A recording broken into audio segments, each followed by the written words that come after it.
اقبال کی قبر روشن کرے، ایسا شاعر 15 صدی میں نہیں پیدا ہوا۔ کیا خوبصورت بات کی کہ اگر عزت اور آبرو کے ساتھ رہنا ہے تو کانٹوں کو سہنا سیکھ لو۔ کانٹوں کا چبھنا زندگی کا لازمی حصہ ہے۔ آپ کہو زندگی کی شاہراہ میں آپ کو کانٹے نہ ملیں، یہ نہیں ہوگا، یہ ملیں، بس انہیں سہنا سیکھ لو۔ میں بیان میں کہا کرتا ہوں بچوں کو ہم بولنا سکھاتے ہیں، انہیں بولنا سکھاؤ، اور بڑوں کو چپ رہنا سکھاؤ کہ چپ رہنا بھی سیکھنے کی چیز ہے۔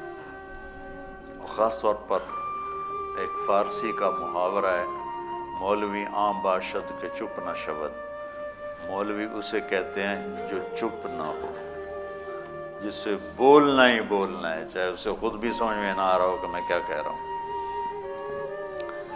تو بچوں، میری گزارش یہ ہے چپ رہنا سیکھو،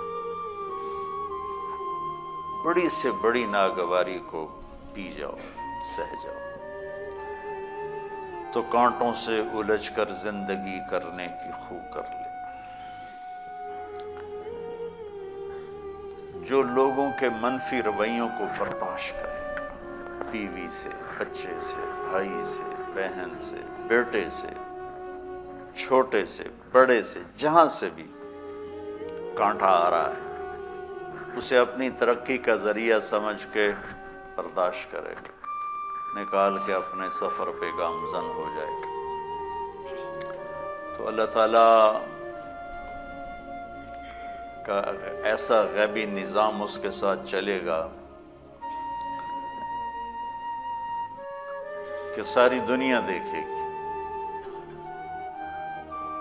ہمارے ماحول میں منفی بولنا، منفی لکھنا بہت زیادہ ہو گیا۔ بچوں، اللہ کے واسطے لوگوں کے لیے باعث رحمت بن جاؤ، لوگوں کے لیے محبت بن جاؤ۔